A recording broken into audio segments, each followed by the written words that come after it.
the amount of free kicks that probably Ronaldo or Beckham took over mine is higher than them. You're listening to House of Football, brought to you by SportsJOE and William Hill. Hello and welcome to the House of Football podcast with me, Eric Lalor, and co-host Damien Delaney, and our special guest, Ian Harte. This is our new weekly football podcast where we'll cover all things football from the Premier League, the League of Ireland, Champions League, international football, women's football, the absolute works. Damien is obviously here because he's a wealth of experience, a former professional footballer who's played at the highest level in the Premier League. He's played for Ireland and now a very successful pundit, if somewhat divisive pundit. And I'm here because I used to be on a so-called Fair City and I love football. So that's my credentials explained. Damien, this is our first podcast. It's great to be working with you. How are you? I'm pretty good, man. Yeah, really good.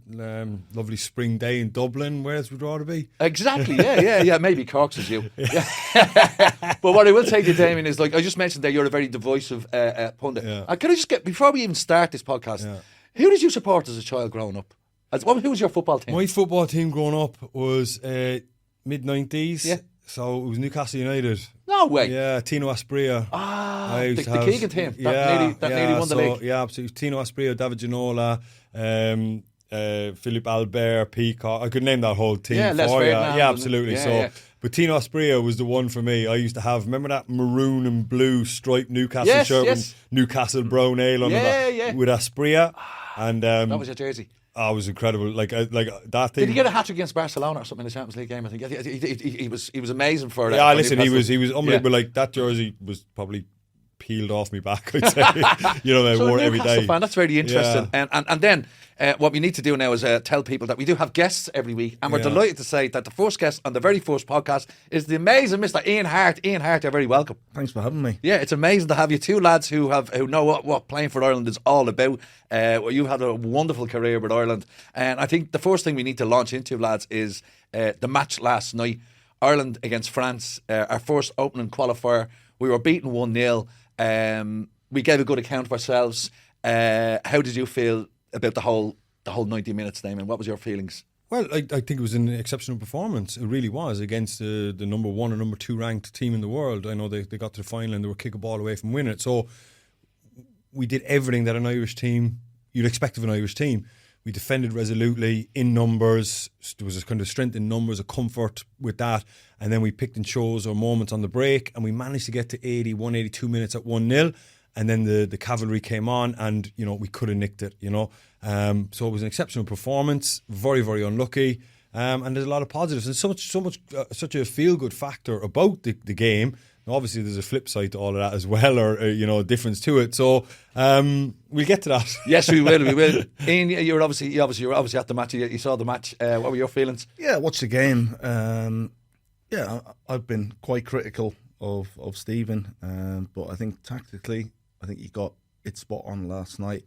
Especially the game where last Wednesday they played against Latvia. They win the game quite comfortable, 25 minutes in, and left Latvia back into the game. Latvia then scored 2 goals, a screamer from about 30-35 yards. There seems to be a common thing about this Irish team. Yeah, it's a lot of goals are conceded outside the box, and then the second one just before half time. So you would have been hoping the manager goes in, and I don't think that's in his DNA. You know what I mean? Going in there and nailing the lads, but you need a reaction. Conceding 2 goals, and the way they came out in the second half started off quite sloppy. Within 30 seconds, they could have been down. But eventually they got the win, so you've got to take the positives. But last night they were brilliant. I think Seamus done a fantastic job on Mbappe. Jason Knight, the grand he covered last night. Evan Ferguson. So that's the demands. That's what you expect from an Ireland team, and that's the bare minimum. Of course, that you can't raise your game just for a game against France. Yeah. You've got to keep them standards throughout the kind of championships. If they do that, they've got a hell of a chance. So, obviously, Damien, you've been quite outspoken about Stephen Kenny in the past. So last night, you just said there that you thought his tactics and the way the setup was spot on. Do you think that was just a one-off, or is it something that could be implemented going forward? So I suppose what I would say with that is, when you play against the likes of France or Pot 1 team, England or Spain or any of them, right, your tactics are dictated to you, right? Because the French are going to dominate the ball, so they force you to play a certain way. I suppose why I was a little bit disappointed, and this is my fault. I'm not blaming anyone for this, but when I saw his press conference on Sunday morning, I thought, oh, we're doing something different. The way he was talking about we're one of the best passing teams in Europe. I don't want to die a slow death. I'm going to take the game to France. Ice and fire. Ice and fire. It was a very, very. We've seen it a million times before when we play teams like Italy, Germany. In my time, sure, Harte had it when they played the pot one teams like 4-5-1 counter attack. It was just, swap out Chiedozie Ogbene and John Walters, similar types of role. Shane Long, you know what I mean. So last night was what you expect. The Irish lads are never going to throw the towel in. The Irish lads are never not going to fight, kick, and scream for their country. They'll always do it, right? Mm-hmm. So you almost have to separate that game and say that was brilliant and it's great for the fans that they get all that feel-good factor and everyone loves it this morning. We nearly nearly got a draw against France, brilliant. But I think those games are separate, right? They're like one-offs. They're brilliant for the fans. They're great for us. Our bread and butter is the teams ranked in pot 2 with us, pot 3, pot 4 and pot 5. Harte made a good point there. He said that we conceded 2 late goals to Latvia and we need to learn lessons. I'll tell you what, rewind to the previous game. Armenia, the exact same thing. And you said maybe he went in the changing room and, it's not in his DNA, but that should have been nipped in the bud against Armenia. So if I'm on the coaching staff of the Irish team, this morning, when I wake up, I'm rewatching the Armenia and the Latvia game. How in God's name did that happen? Okay? The France game, brilliant. We know what happened. It's a free hit, I suppose. It was a free hit. Yeah. You know what I mean? It was like when we played in the Premier League, maybe not for Harte because Leeds were competitive, but when we played Chelsea away, if you get anything, it's brilliant. Huge bonus. But you're bread and butter of the teams around you, avoiding relegation, right? So there's no point in showing up and getting a valiant defeat against Chelsea where you lose 1-0 and then going and lose to Norwich the following week, right? And I think that's kind of predicament we're in. I'd much rather get the draws or results against the Norwiches that were around us, and then Chelsea, good luck, as long as you don't get beat 5, that's not our business, right? So that was kind of my point of view with it. Why did that happen against Armenia? Because Stephen now thinks we're one of the best passing teams in Europe. He said that. Yeah, he said we're one of the most. In Europe, we're one of the most comfortable teams in possession. He said. Yeah. So you do that against a pot 5 team, right? Latvia, Armenia. You open the pitch up. All those teams we look at us now thinking we got a chance against these because they open the pitch up and they try to play football and they're very, very susceptible on the counter attack. It's almost like a role reversal. If you look at what France were against us last night, that was almost like us against Latvia, where we should be dominating the game, we should maintain possession, and France were incredible for 81 minutes. Even when we thought we were doing well, I still think the French were kind of going, you can have the ball, because we saw before the game the France don't mind you having the ball. They're quite happy for you to have it. You watch all the World Cup games. Like we saw the game against Holland. Yes. Wasn't it? Or Netherlands. You're thinking they were like, they'll let you come so far. Yeah. And then when you try and force that ball in, they pick your pockets and bang, bang. They got 2 goals within inside, the first 10 minutes, wasn't it? Yeah. So, they're a top team. They got unbelievable players. And I think probably from when I was playing the Ireland team, you need leaders as well. Yeah. You've got, obviously, the captain of the team back then, Roy Keane, probably the best leader you could have. You had Robbie Keane, you had Damien Duff, you had Kev Kilban, Jason McAteer. Good players, you know what I mean, who were playing Premier League football. And led by example. And led by example. And obviously, we didn't care who we played against, whether we were playing against one of the top teams. We knew that when back then it was Lansdowne Road, we were going to Lansdowne Road, we were going to smash them. Because they came and they didn't fancy it. But sorry, there just seems to be like a thing that if you say anything negative about the team, that you're criticising the whole thing. Last night I think I was quite fair when I said that it was a great performance and it was brilliant and we did everything you expect of an Irish team, right? I was just slightly disappointed that I thought we were getting more than just 4-5-1. I'm not saying we should have gone there and played 3-4-3 and had a go at the French, you know what I mean? But it was very, very cover up in the rope stuff, counter-attack stuff. But again, that's neither here nor there. I think the France game needs to be separated. You almost need to separate what you're expecting from Ireland. So you can be critical of one section in the Latvia. Would you give him credit though, Damien and Ian, for his in-game management last night? Okay, it was 1-0. There was only a goal in it, so we were still in the game. Yeah. And then he made triple substitution, very attack-minded substitutions, and we went and had a proper go, created a few chances. Absolutely, give him credit, and I give him a lot of credit last night. I said he managed the game brilliantly. It's exactly how I would have set up to play against a team like France. It was just a kind of a footnote where I said, I thought we were getting something different. Right. So it was a because mild... of what he said. Right. So that was the mild bit of disappointment, but I'm not disappointed at all. He was brilliant, and the substitutions were brilliant. Everything he did was excellent in the game last night. Right. But I would worry how we set up against pot 5 teams, Latvia. Again, a lot of teams have beaten us. You know, the Azerbaijans and, you know, Luxembourg's of this world. Yeah. You know? So, like, Ian, you said it as well, you've been a bit of a critic of Stephen Kenny. What is it about Stephen Kenny that is troubling you as a former player and as an Irish football fan yourself? Well, I'm sure he's a lovely guy. Yeah. Obviously, he's managed at Dundalk. He's managed in Dublin as well, hasn't he? But I think those lads need someone to lead by example. And, you know, why did the other lads, I think it was Barry that worked at Chelsea, why did John Eustace, why did Damien Duff, obviously Robbie Keane? Obviously, I'm delighted to see John O'Shea there now. So I think the manager should be feeding off someone like John O'Shea, who's been and played at the highest level, Champions League, obviously winning the Premier League with Manchester United, done everything. The manager should be feeding off John. You know what I mean? To just help for that the wealth team. of experience. Of course, to help the team. So if you were in charge of the setup, Ian, you'd make John O'Shea's assistant. Me personally, yes, I would. Yeah, because Keith Andrews is there at the moment. Yeah, I've got nothing against Keith. The greatest respect to him. He's played at football, you know, in the Premier League and Championship level, but John O'Shea is a different level altogether when it comes to experience. I'm delighted to see someone like John in. But why have them other people that were involved left? That's the worrying thing for me. Also, we don't get to find out what goes on. But for me, on the outside, probably looking in, I'm thinking he doesn't like confrontation. Yeah. He doesn't like someone to challenge, and that's what you need. You need a good cop, bad cop. So if the manager's going to be nice or whatever, you need someone to nail you as well. Come in and say, right, lads, that's not good enough. I can't imagine he would allow that to happen in a dressing room. Where I think it's interesting as well, like with the likes of Barry and Eustace, when you hire career-orientated people, right, as soon as they get better offer, they're gone. Yeah. You understand that? Like, so if you're hiring people, you need to hire them that, if I hire you tomorrow, Harte, you're with me, you and me in the trenches, and you're my guy. Yeah. If I go and hire a career person, you have to expect that as soon as someone turns their head, they're gone. And it was Belgium who came and he went to Belgium, and Eustace got a job in the UK. So there's nothing wrong with hiring these people, but you can't hang your hat on them because they're just climbing the ladder and they're using you as a rung. Now, if you can get something out of them while they're climbing the ladder, brilliant. And I think Stephen got something out of Anthony Barry. By all accounts, he's an exceptional coach. But like, you can't hang your hat on them because they're going to be gone the first time, the first offer they get. So that's probably why those guys moved on. They got better offers. But stop hiring career people.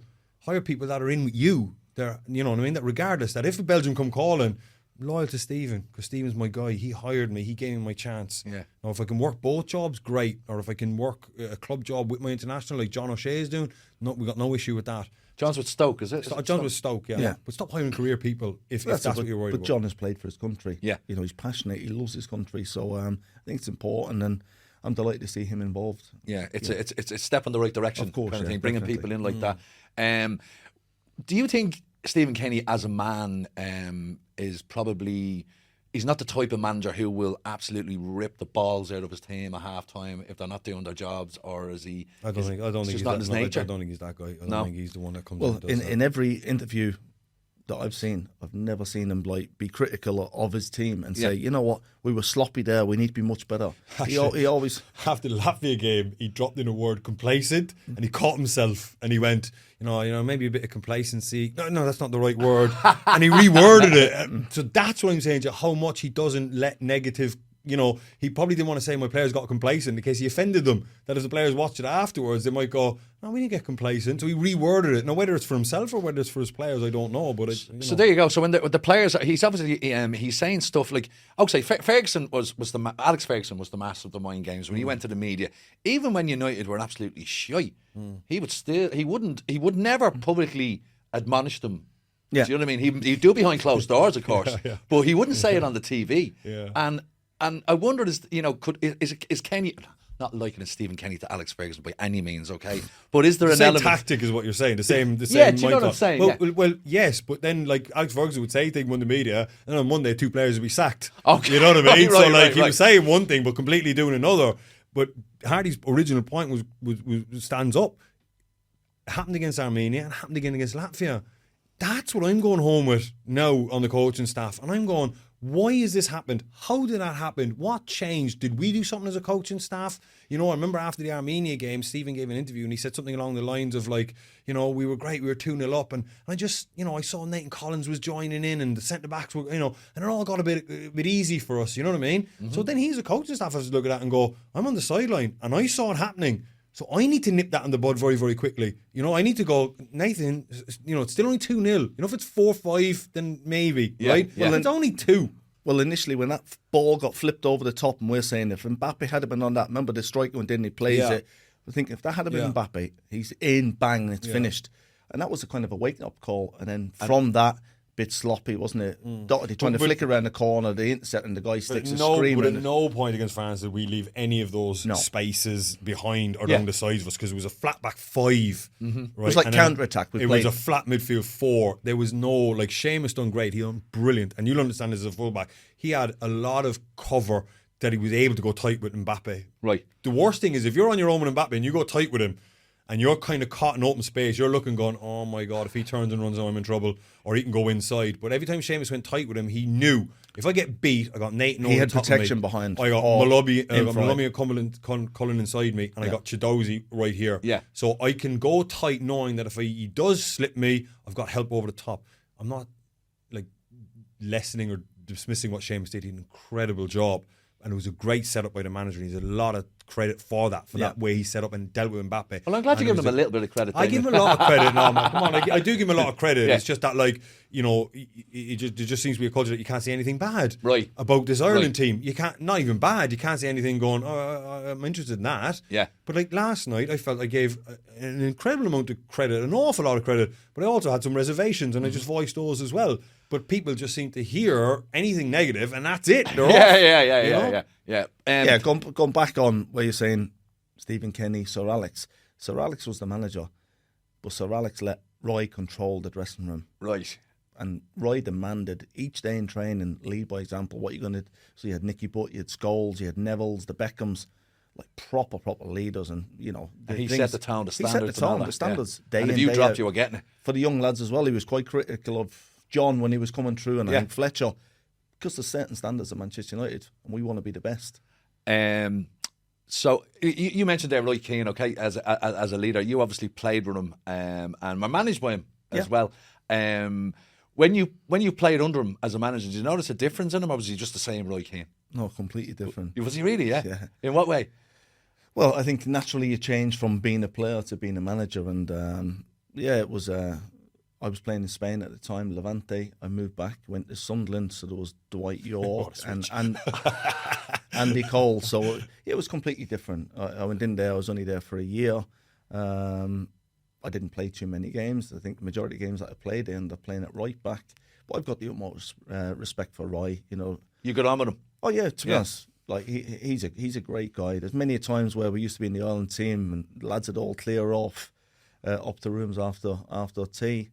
And myself, Robbie, and Roy would sit and talk for like 2 hours, 2.5 hours, having a chat, talking about everything. Because you know the media would like to paint the picture that he was this kind of isolated figure, you know, just this madman. Everyone was afraid to approach him. That he didn't have any friends and all this kind of stuff. Nah, of course he did. Like I think all the lads respected him for what he's achieved within the game. But you know, he demanded it in training. Whether he turned up at the Ireland team, whether you're in the rondos or whatever, he wanted equality. So if you obviously constantly in there, he's like, well, you're a Premier League player. Come on, there's certain standards, and he was brilliant. So I think his reputation precedes himself. I did a gig. I do stand up comedy, lads. By the way, sorry to hear that. I'll tell you a few jokes afterwards. I'll charge you the $5 each. But I was doing a gig at the Irish Soccer Writer Awards a few years ago, and Roy and Martin were in charge of the Irish team, so they were there. It was a big black tie event, so I went on stage, and Roy Keane was my hero, my idol, you know.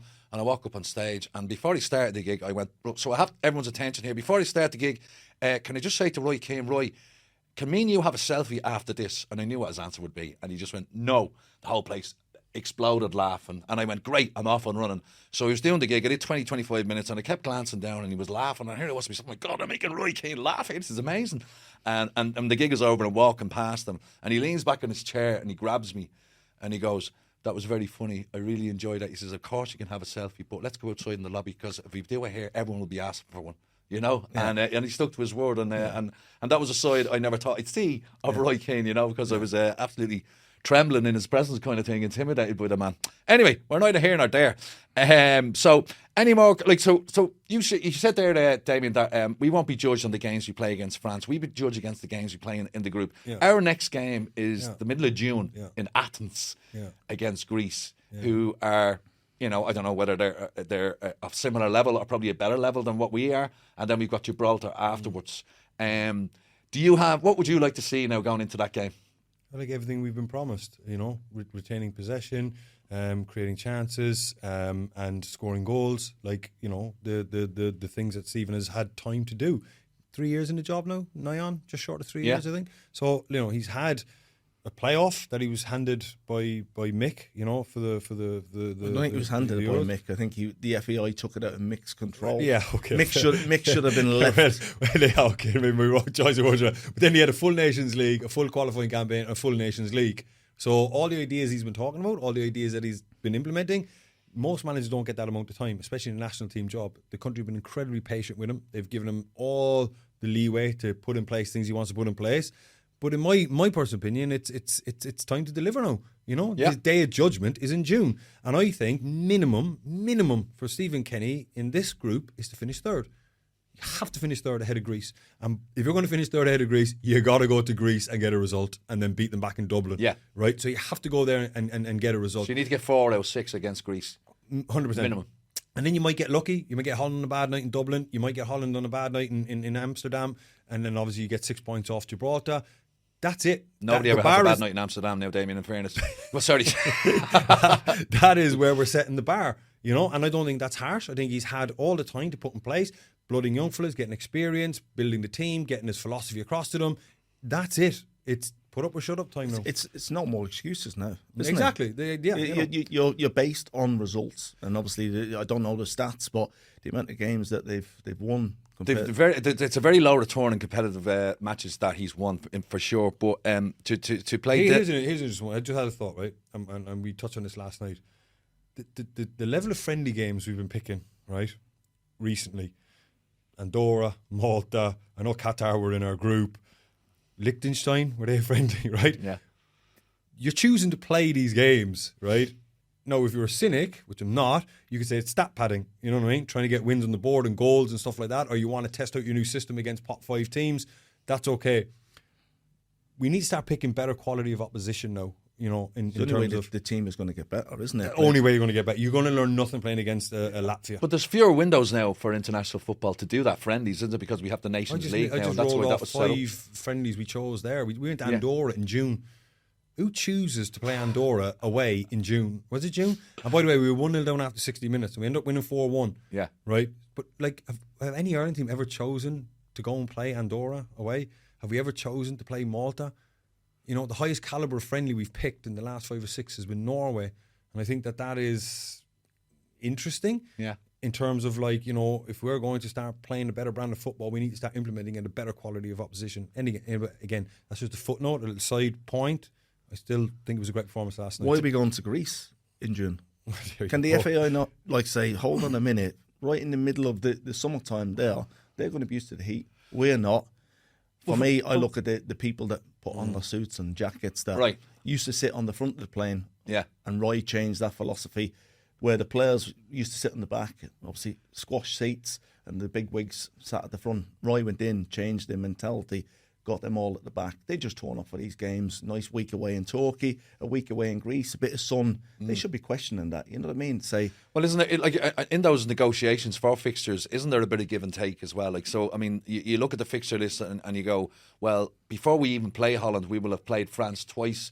Is there some element of card playing there kind of? And we have to accept, okay, we're playing Greece away in June. But on the plus side, we've got the French out of the way, and the rest of the group to target. I would say that. I don't know. I don't think there's any actual framework that but I think you can argue those fixtures. I think you can. You'll never see the French or the Dutch going to Greece in June, right? So that probably tells you all. Especially after a season, when it's finished and there's a 6-week break, right? And they're probably better acclimatised to the heat than we are, right? As well. And by the way, and like I said to you, our bread and butter is Greece. Yeah. So that's the game. And if we want to finish third, you should have said, you know what, we'll go play Holland and France twice, and then we'll, if our bread and butter is Greece, Gibraltar should take care of itself. France will be what it will be. We need to finish ahead of Greece. So that's the fixture that needs to be prioritised. That's your trophy away to Greece. Get a draw, beat them back in Dublin, we finish third. Right? So why then accept 39, 40 degrees in the middle of June? Yeah. No, I'm sure there's people out there will argue we've no say in it. Right? Yeah. And probably there's no legal framework to argue it, and UEFA give you the fixtures and that's it. But you never see the big lads going there, do you? No, true. Just playing devil's advocate here, lads, okay, about Stephen Kenny, and I suppose I am here to represent the Barstool man out there, the Irish football fan, and I suppose what I've enjoyed about the Stephen Kenny reign is this insistence on playing football. I totally get the results thing, I really do, and I know he's had 3 years and all that, but you know, when he came into the start, he said what he was going to try and change was the whole culture of Irish football to become a team that is comfortable in possession, a passing team, if you will. And I think, in fairness to him, we've seen that quite a lot. I think we do play better football than we have done in a long time. Still not getting the results, which is obviously key. But do you not think that, right, it's a culture change he's trying to implement, and that will take time. He didn't get off to the best start. He was hampered with COVID and all that. And like that, you mentioned that Slovakia playoff game. Wasn't there 2 lads ruled out with a false negative COVID test? That was a bit of bad luck. We lost on penalties in the end. But I think he deserves a little bit more time. And I totally agree that he should get at least 3 years. Yeah, but I think he's got. How long would you give him? 5? Well, no, I would definitely look at this group, this qualification, okay? And if we have finished third, at least third, then he definitely has earned the right to a new contract for the World Cup qualifying campaign. Would you agree in any way? I would say that by the skin of his teeth, yes, third to Greece would be you'd probably keep him in there a little bit longer. Yeah. But I mean, I suppose from an Irish football fan's perspective, Damien, I've always followed Ireland, love Ireland, go to all the matches and all that, and I love supporting the team and all that. But there's been so many times over the years, even when we've qualified for tournaments, and we all want to qualify for tournaments, it's great, but the football has been tortured. Right, so here's one for you, right? While Stephen is developing the team and the passing style, right, we could quite comfortably slip from pot 2 to pot 3 to pot 4, right? If you want to give him time, even though results aren't great. It's a long way back then. Once you get lumped in a pot 4 team, it's a long way back. Because you're now getting drawn in groups where, like, you know, France, Holland, and he left himself open to that by the results. You know, you're always susceptible to that. So you're third or fourth seed or whatever. Where you look at like a Serbia, you know, they're right up there and they're a second seed, so they're obviously giving themselves a better chance of qualifying. You cannot prioritise one. There's performance, right? There's results, right? You cannot prioritise one over the other. Both are equally as important, right? You cannot just discard results and say, only worry about performance, right? If you want to do that, go manage youth team football and develop players, because that's what that youth team football is about, right? Develop players, results, yeah, they're important, but they're not really important. I need to develop players to go on and have a career, right? He is a senior men's international manager. You don't get to, like... You're based on results. Both, I think, Harte. In the Premier League, Championship, League results. 1, if you're not getting results, you are gone. Right. Of course it is. But I think the point you're making there is Stephen's trying to have a culture change, right? And absolutely, performance and the way we approach games has to be up there. But you can't just write off results. You can't just go, you know, halfway through the last campaign, he went, well, I'm building for Germany 2026. And I went, well, hang on a second. Like, you know what I mean? You can't just gloss over. You can't just write it off. So I'm not saying it's, like, I'm not, you seem to think I have the argument that, like, it's results only and it's Trapattoni. So let's go back to that. Because Trapattoni was prioritising results over anything else. He didn't care. But that was his remit. That's why he got the job. He was given the job because he said, I'll get to major championships and don't care how we get there. Job is yours. Stephen prioritised something else. But while he's working away at what you're talking about, changing the culture, you cannot discard results. You just cannot do it. And I think that the light has been taken off that and too much light has been placed on performances. At some point, and we're 3 years in now, by the way, he's not in the job a year where we're like coming after him. And by the way, I didn't come after him, but like I wasn't critical of him for the first 18 months. I was actually for him. And I actually said I was one of Stephen's biggest fans to get him in the job. But I'm not wedded to Stephen Kenny, right? He deserved his chance at the job and he needs to start delivering. And I feel he's had more than enough time for it. And at some point, he needs to start getting results for this country. It comes down to personnel. Obviously, you want to play this nice, expansive kind of football, but if you don't have the players, you need lads that are going to be brave on the ball. So obviously, centre halves able to step out, like the French were able to step into the midfield, play them nice range of passes. Like the last night, say it was the Banks, wasn't it? It was two bank break us down. Obviously, Ireland were trying to counter attack. Obviously, one sloppy pass they score from, but. Yeah, it gives you a rundown of results that you had, right? Because you played for Ireland for an incredible amount of time. Superb stuff. Like, you went up against Holland and beat them in Lansdowne Road. You know what I'm saying? Yeah. So it's kind of the rewriting of Irish football. Like, I think for people like him who played against these I think teams, when I played, I'm sure Ireland were in the top 10. Yeah. Now we're what, 40, 7th or 8th, I think. 47 or 8. So it's we've dropped right It's a fall from down. grace Why? for sure, yeah. What's the reasons behind that? I remember talking to Richard Dunn before about this, and Dunny said to me, he goes, they went to Holland at some point and passed them off the park. We did, yeah. I And played won. in that Did you game. play in that game, right? It was 2-2, Yeah. and we were winning. I'm sure we were winning 2-0. And Yeah. they Yeah, come that's back right, and- yeah. Well, like, Rich goes to me, he goes, like, Jesus, did. like, we went there, and he goes, look, We were at brilliant. the game, we absolutely destroyed them. So what I'm saying to you is, like, it's Stephen has set the bar, right, at the end of, so the bar for him for success has been set at the end of Martin O'Neill's reign, the end of Mick's reign, which the bar is really low, right? And anything after that, of course, Stephen is doing good. But I feel he's disregarding an awful lot of, like, I was in a squad that went to Italy and got 1-1 draw against Italy. I think they were close to being world champions at the time in Barry. That's right, yeah. Right? I remember John O'Shea scoring out in Germany. I remember Shane Long scoring in thing. You know what I mean? Yeah. And We got got results in these Portugal as well. results. Yeah, you know what I mean? Yeah. And we played some good football. Like, of course, a lot of what Trapattoni did, he'd be judged on that European campaign when he got in that group of death, and we were absolutely hosed, and that's grand. But I remember playing in games against Northern Ireland, and we won 4-0.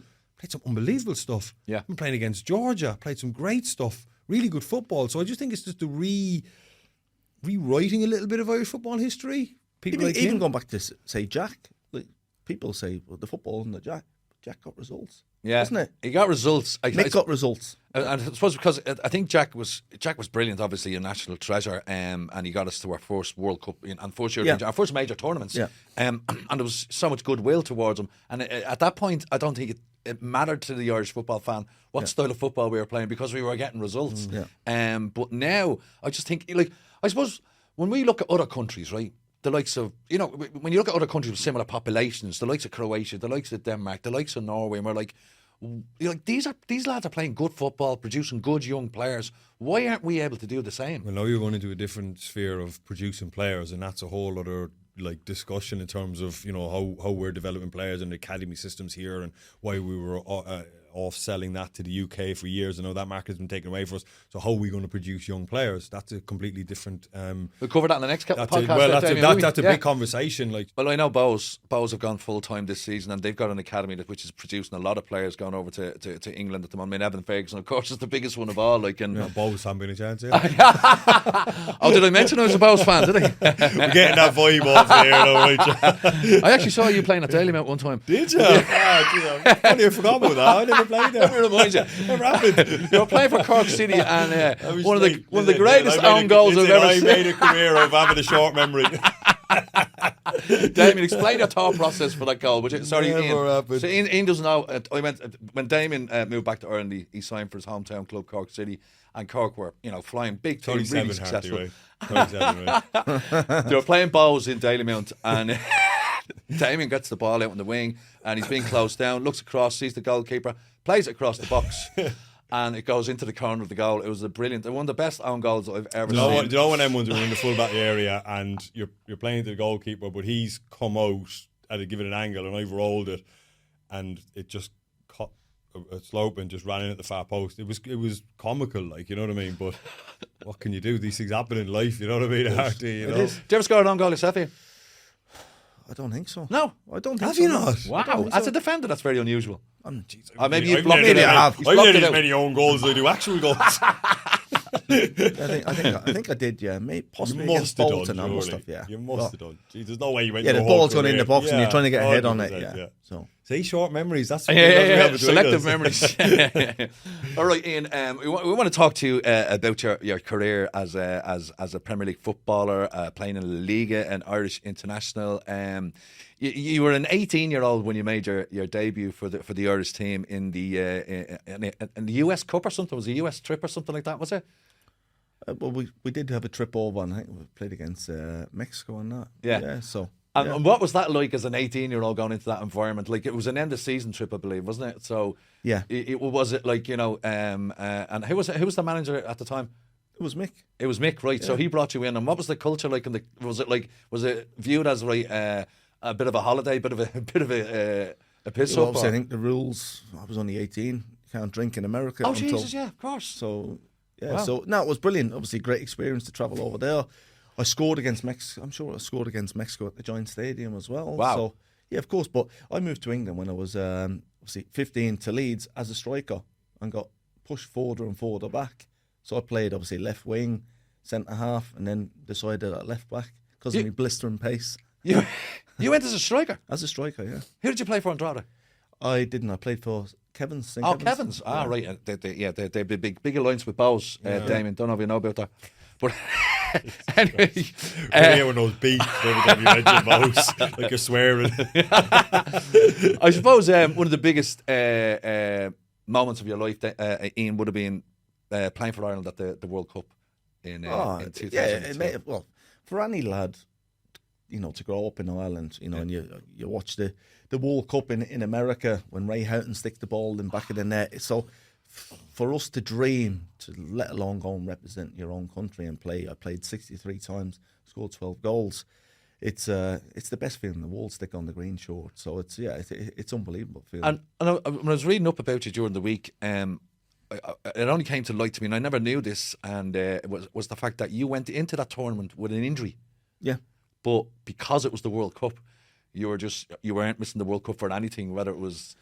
Yeah, of course. I think every footballer, you're never ever going to be 100% when you're playing. So you're carrying niggles and whatever, yeah. Of course, but the problem I had was like the assists kind of in between me two toes. It was very, very uncomfortable. Obviously, you're on painkillers to try and get through it. And which foot was it? Was it the one you kicked? It was the right foot. Okay, your standing foot. Yeah. So it was painful because obviously it's nipping away at the nerves and that. But yeah, it wasn't. I would like to have gone in there better kind of health, but you just have to deal with the situations and try and give it the best account that you can do. And did you everyone always remembers the penalty miss in and so that had nothing to do with the foot injury? Nah, it's got nothing at all. Yeah. Of course, you got the weight of the shoulder, of the country on your shoulders. Took many penalties in my career, pretty much scored them all. I scored one against Iran to obviously qualify. Oh yeah. And probably they say as when you take penalties, never change your mind. So obviously we trained on the pitch the night before the game and practice whipping him into the bottom corner. Was Casillas in goal? Yeah. And obviously I ran up and I thought he knows I'm going that side, and I changed my bloody mind. So, but he saved it, and luckily enough we got under the penalty, and Robbie took it and stuck it away. Yeah. And that was, I mean, do you remember that game yourself? Of course I do, yeah. Damien, Jesus, just the whole. Damien was battering me. Was he? Yeah. Ian Harte, come on! It was. I mean, when you look back at that World Cup, particularly 2002, like we were beaten by Spain on penalties, who went on to play South Korea in the quarterfinals. South Korea qualified for the semi-finals. You're thinking, like, it's always what might have been if we'd gotten through on the penalties. Not only that, I think if we had have had Roy Keane, the leader, the legend that is, if we had have had him in that tournament, who knows where we would have gone.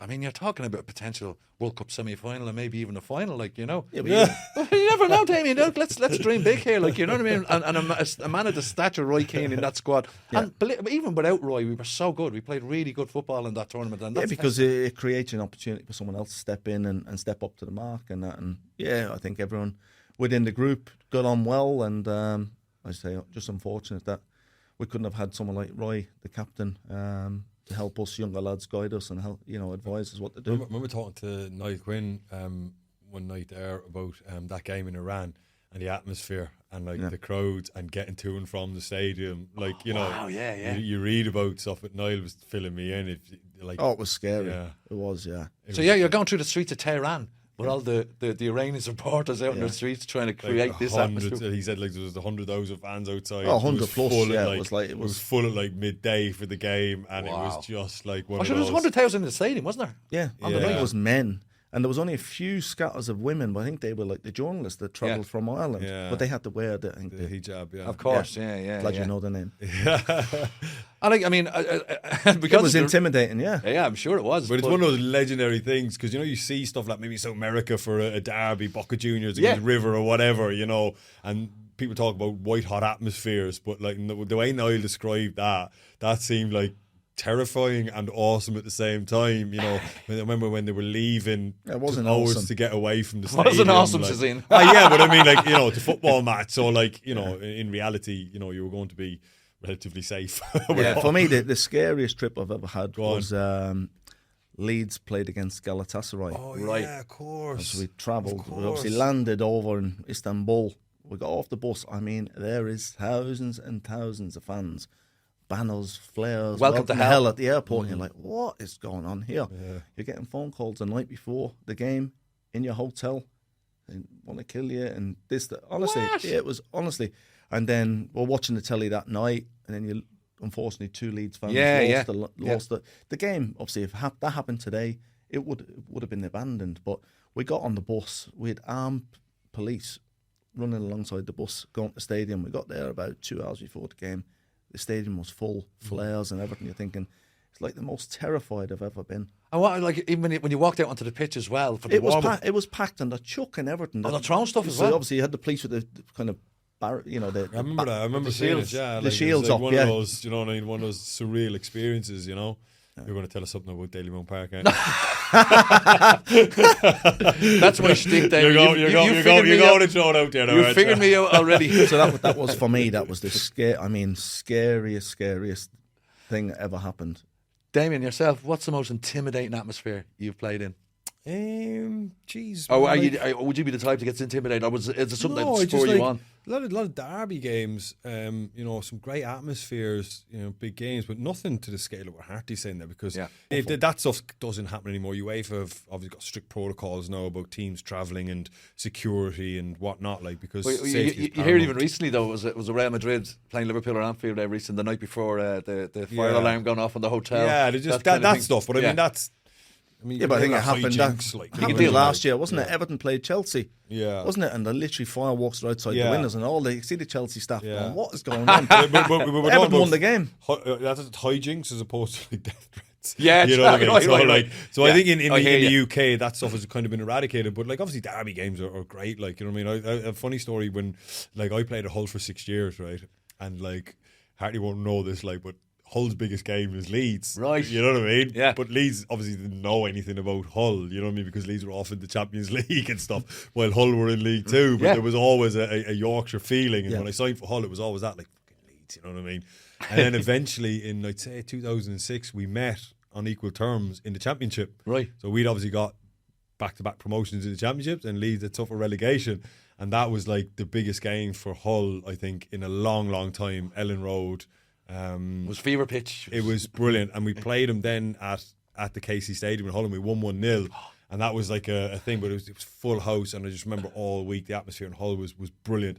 I think Leeds fans were showing up saying, "Sorry, Hull, what now? This is a game for you," because they didn't know, you know what I mean, because they were busy doing things. But it was quite a big game and an important game. I remember I was only a young kid at the time in the first team, and like, I remember thinking to myself, that was the first time I ever felt like, Jesus, this is an actual proper derby game where it mattered to the fans. You know, it really mattered to the fans. Leeds' biggest game when the fixtures come out, United. you'd always look at Manchester United, but then you look at the teams like whether it was Bradford, Sheffield United, Sheffield, Huddersfield, Hull. All the Yorkshire teams. All the Yorkshire Local, teams, but wasn't it? It was Man United. Yeah. That Battle of the Roses. Yeah, the thing. Ian, getting back to you again. You earned your last cap in 2007, right? But in 2011 and 2012, you both seasons you were named in the Championship team of the season.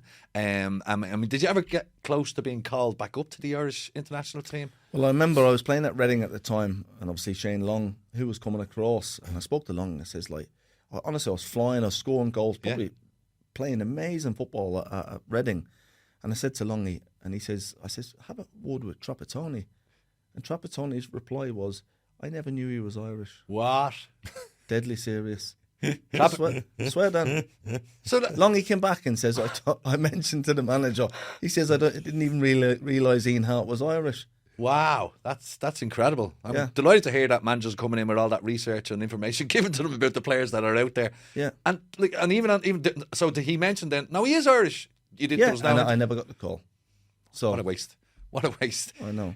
Damien, you too played under trap. Yeah. Can you give us a little bit of an insight as to what the man was like? You hear all these stories, you know, about he'd fly in for one day a week if we were in training camp. He wouldn't be really hands on the training pitch.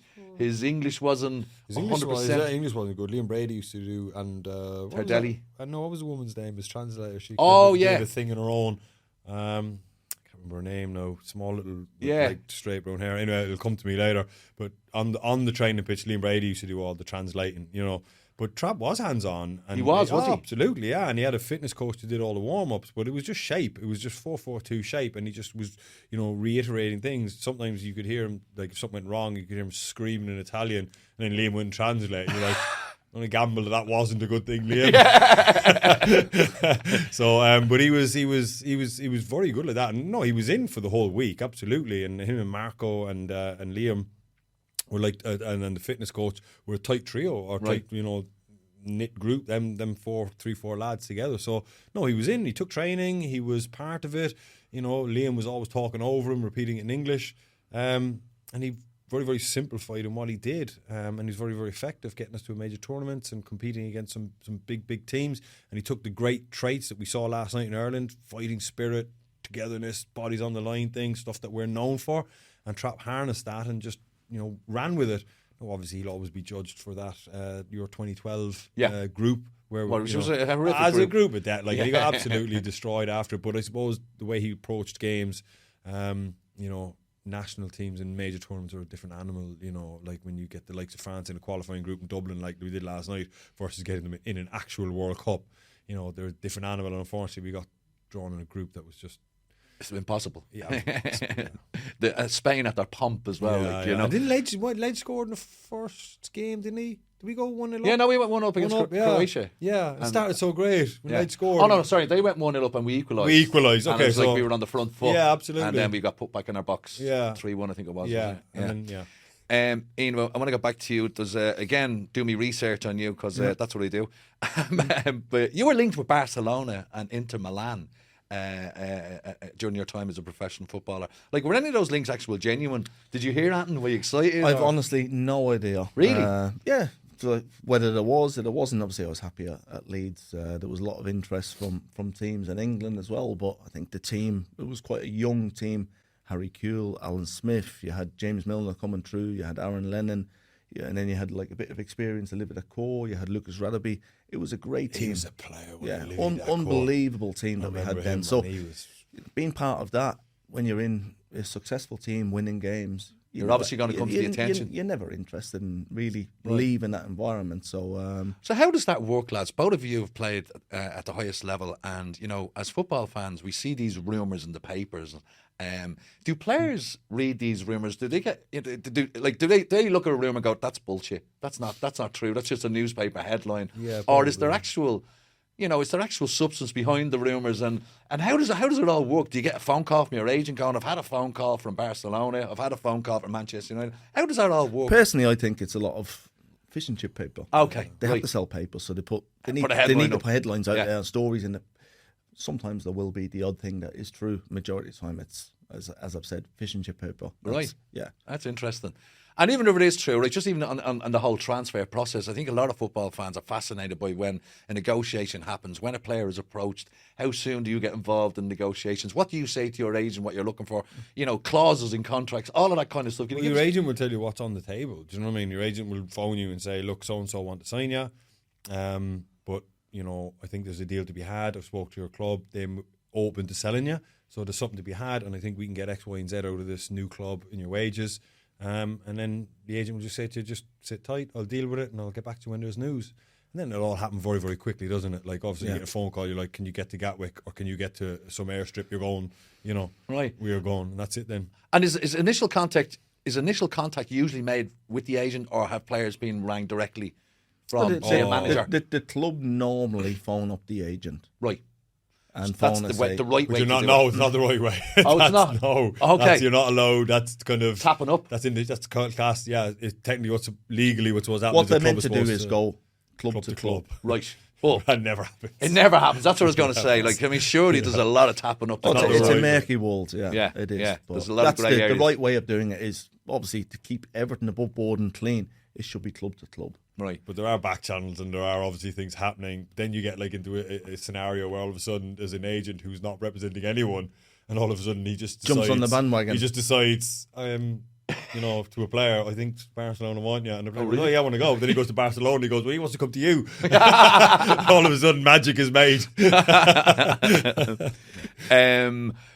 So Ian, you had a brilliant reputation as a dead ball specialist, free kicks, like where you're forte. You're like some of the best goals Ireland and Leeds have ever scored were from your magical left boot. But is there a particular goal you have which is your favourite as a professional footballer? Yeah, it was a packed Ellen Road against Deportivo La Coruña in the quarterfinals of the Champions League. I put the ball on the edge of the box and I couldn't hit the ball any sweeter, and it went by the goalkeeper Molina, who I eventually ended up playing with in Levante. No way. So did he speak to you when he came? Of course, yeah. But no, it was for me. It was like them European nights. It's the highest Ellen level, Road. isn't it? I think for any footballer, when you're playing, you want to know the day you retire. Obviously, what have you ticked off? Playing Premier League football, playing for your country. If you can play in the World Cup, European Cup, Champions League. I've done it all. Fortunately, I got Champions League football with Cork City as well. So you did, didn't you? I tick that box off as well. Listen, absolutely. Premier League, yeah. Play for your country, tick. Champions League football, tick. I've done it all. Love it. So the only thing you missed out in your career was League of Ireland football. In It's the only blot on your. Unlucky Harte. I haven't got that. You've got that, Dale. Is there like when you're watching the modern game today, Ian? Is there anyone out there, say in the Premier League, who you highly regard as a dead ball specialist? And is there someone you go, oh yeah, yeah? Well, one person that jumps out, James Ward-Prowse. Yeah. What a technician. Well, people always used to say, obviously, back when I played, it was Beckham or me. Yeah. Obviously, then people say Ronaldo, and people mention Roberto Carlos, but Roberto Carlos was known for that one goal, really, against France, where the guy behind the goals kind of ducks. Yeah. But I think if you look on stats, the amount of free kicks that probably Ronaldo or Beckham took over mine is higher than them. But I'm not a David Beckham or Cristiano Ronaldo or English or Portuguese, an Irish lad. So if you're Brazilian, they're putting your name in there in the mix. But yeah, it was normally, it's just trying to visualise. I used to visualise the night before, if I get a free kick in the edge of the box. The best way of describing it is the white lines on a motorway. I used to visualise and think, right, okay, I'm going to try and bend the ball over, get it up and top spin and down. That's the way. Get the dip and all that. Get it up and down. Yeah. Damien, obviously as a defender, I was going to say obviously as a defender he didn't score that many goals. That fella scored a shed load of goals, but you were involved in one of the most iconic Premier League matches of all time. The one is given a brilliant name of Crysta Palace. It was the famous Crysta Palace Liverpool game. Liverpool going for the title, 3-0 up. I think you'd scored an own goal, but then you scored for Palace. And came back to 3-3. Now, you had nothing to play for. Would I be right in saying you had nothing to play for at that time? We were finished. We literally nothing to play for because the team in front of us was 6 points clear, and we were like 6 points clear of the team behind us. Right. So we could. It's not like we were playing to get up a place for the bowling in the season bonus week and nick a place and go, well, add extra money in the kitty, So we literally nothing to play for, but that didn't matter because we were just that type of team, and we didn't play well. I mean, it was the first time. We were losing heavily like that ever. We were like, oh Jesus, 3-0 down at half time, and in the second half just petering out. But then I remember Liverpool were interested in goal difference. That's right. And if they got 7 against us, they would have went ahead of City going into the last game. So they were looking for 7, and why not? Because we were like awful. We were holidays planned. There was 2 games left. And after tonight we're playing Sunday, and we were done. We had all the holidays booked. But then, there was just something weird atmosphere in that stadium and that night, Crysta Palace, that Sellers Park. It was just like Liverpool fans were just screaming, "We want 7, we want 7," And we were kind of going, "Oh, Jesus, please, no!" We were just going, "Oh, don't get 7, please, not on Monday Night Football, don't want that." And we were going nowhere. And then I was going up for a long free kick to be clipped in, but the fella taking it gave it to me in the number 10 position. Right, so Mile just fired it into me, and I was like, I don't want it here in traffic, you know what I mean? Yeah. So I just kind of turned and I went, if I lose this now, we're getting countered genuinely. And I just went, just let fly, and if it goes into row Z, get back quickly, So I just let fly, and it flew in the top bin.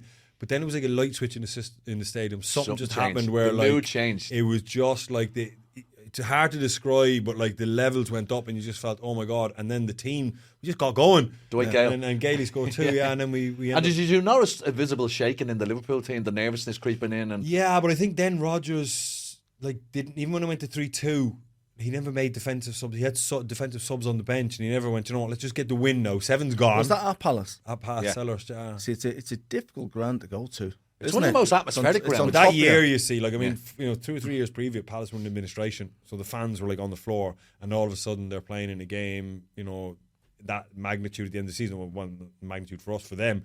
So like the stadium was just like delirious, and something like I said, just weird. A few times it happened where you could just feel the atmosphere in the stadium change. And then the 3-3 and Suarez's tears and all that carry on. So, you know, that was a nice game to be involved in. Yeah. It's an absolutely brilliant game, and as a former Manchester United fan, thank you very much, Damien Delaney. But so you're Man United elbows. Yeah, I'm sorry, Damien. I'm sorry. This will never work as you. This is the last podcast Damien's doing. No, I was getting a picture. He has me sussed already.